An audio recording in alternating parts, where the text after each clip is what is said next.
जारी होने के बाद जब उनकी 300 PL का बिल बनाते हैं तो उस समय एक एरर आ रहा है। पहले तो मैं आपको बता दूं क्या एरर है और उसको कैसे अपडेट करेंगे। जैसे मान लो सबसे पहले आपको जो किसी भी कर्मचारी जो रिटायर्ड हो गए हैं उनका 300 PL का बिल जो पहले पे मैनेजर पे बनता था लीव इनकेशमेंट, अब RFMS 3.0 पे शुरू हो चुका है। तो उसके लिए सबसे पहले तो आपको वर्क फ्लो कन्फिग्रेशन में जाकर के लीव इनकेशमेंट आपको सेलेक्ट करना है और इसमें आपको टास्क असाइन करना है, यानी रोल असाइन करना है। तो जैसे अप्रूव रोल मैंने यहाँ सेलेक्ट कर लिया।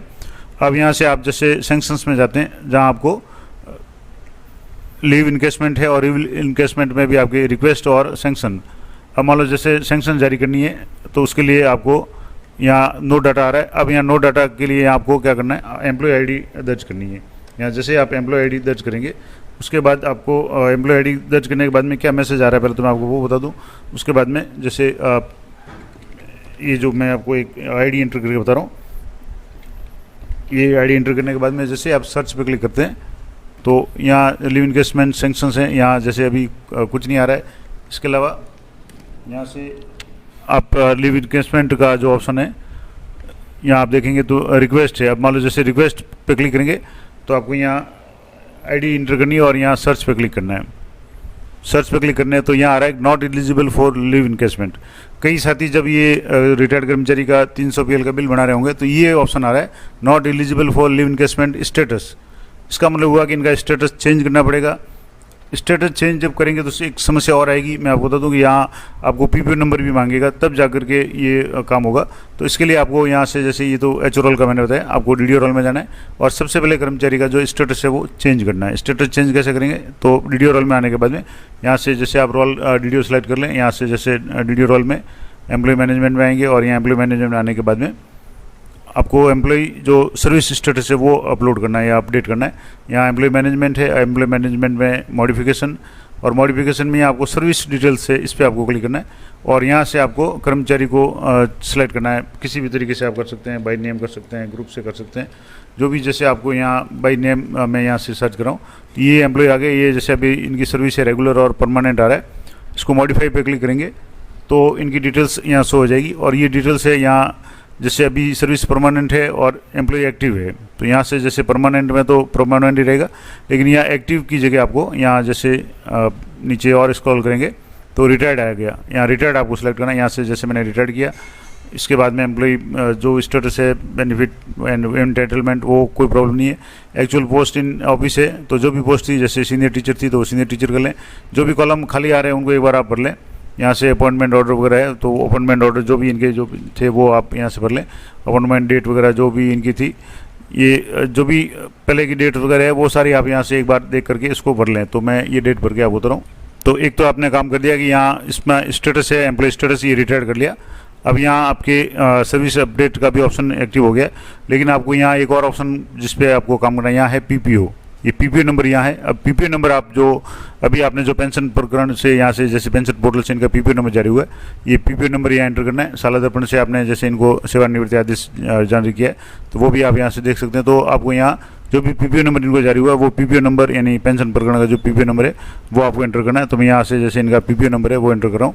तो यहाँ आपको जो भी पेंशन पोर्टल से अभी PPO नंबर जो जारी हुआ है, यानी अभी जैसे ये रिटायर्ड हो गए, इसके बाद में ये PPO नंबर अपडेट करना जरूरी है, क्योंकि आप सर्विस डिटेल्स अपडेट कर लेंगे लेकिन उसके बाद में ये जब तक PPO नंबर अपडेट नहीं करेंगे आपके पास दोबारा मैसेज आएगा। और जहाँ डॉक्यूमेंट में आप जैसे VRS ऑर्डर, सेंक्शन ऑर्डर है या कोई भी जो भी ऑर्डर है वो आप यहाँ से ऑर्डर है वो अपलोड कर सकते हैं। और ऑर्डर अपलोड करने के बाद यहाँ से आप उस ऑर्डर को अपलोड कर लें और आपको सर्विस अपडेट करनी है। एक बार मैं आपको ये करके बताता हूँ। जैसे ऑर्डर अपलोड कर लेंगे, अब जैसे ऑर्डर अपडेट कर ले उसके बाद में अपडेट सर्विस डिटेल्स, अगर ये ऑप्शन आपके नहीं आ रहा है तो आप यहाँ देखें कोई ना कोई कॉलम अगर आपके खाली रहेगा तो ऑप्शन नहीं आएगा, लेकिन सारे कॉलम आप भर दें। और विशेष रूप से यहाँ स्टेटस से इसको रिटायर्ड कर लें और यहाँ PPO नंबर जो भी थे यहाँ PPO नंबर है वो अपलोड कर लें। और अपडेट करने के बाद में यहाँ से आपको अपडेट सर्विस डिटेल्स पर क्लिक करना है।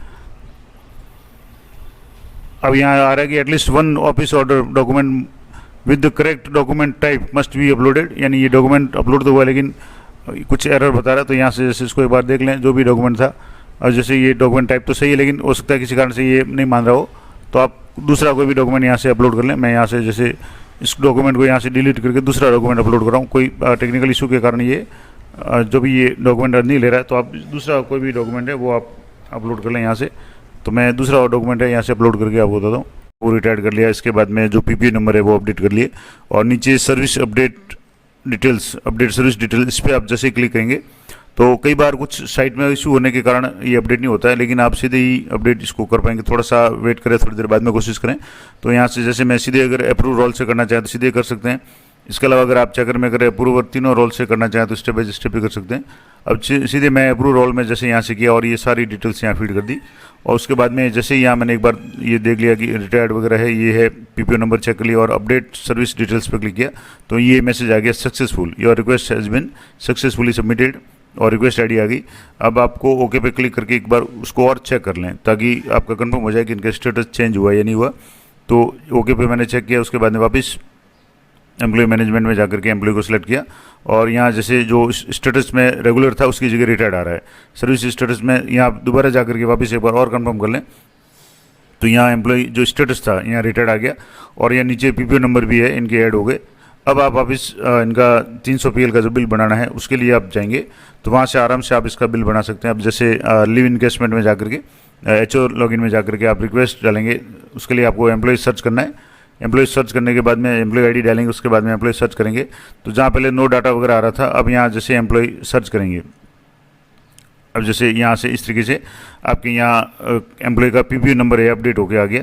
इसके बाद में अब अवेलेबल प्रिविलेज विलेज लीव्स कितनी है आपकी, इनकी 300 PL है, कम है, जो भी है, सैंक्शन ऑर्डर आपने किस तारीख को जारी किया, कौन से सैंक्शन नंबर है, इसके अलावा और कोई इशू है जैसे अनुशासनात्मक कार्रवाई वगैरह तो अन्यथा नो डिफ़ॉल्ट आ रहा है।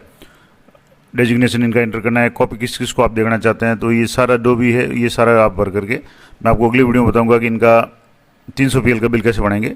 तो आज की वीडियो में मैंने आपको लाइव करके बताया कि सबसे पहले 300 PL का बिल जब बनाने जाते हैं तब जो समस्या आती है कि इनका पीपीओ नंबर अपडेट नहीं है, दूसरा इनका स्टेटस अपडेट नहीं है। तो इनका स्टेटस किसी भी कर्मचारी का सेवानिवृत्त होने के बाद में FMS 3.0 पे कैसे अपडेट करेंगे और इनका पीपीओ नंबर कैसे ऐड करेंगे, ये दोनों चीज़ें मैंने आपको लाइव करके बता दी। अगली वीडियो में इनका 300 PL का जो बिल बनाएंगे उसके बारे में विस्तार से जानेंगे। तो मिलते हैं नेक्स्ट वीडियो में, तब तक जय हिंद, जय भारत।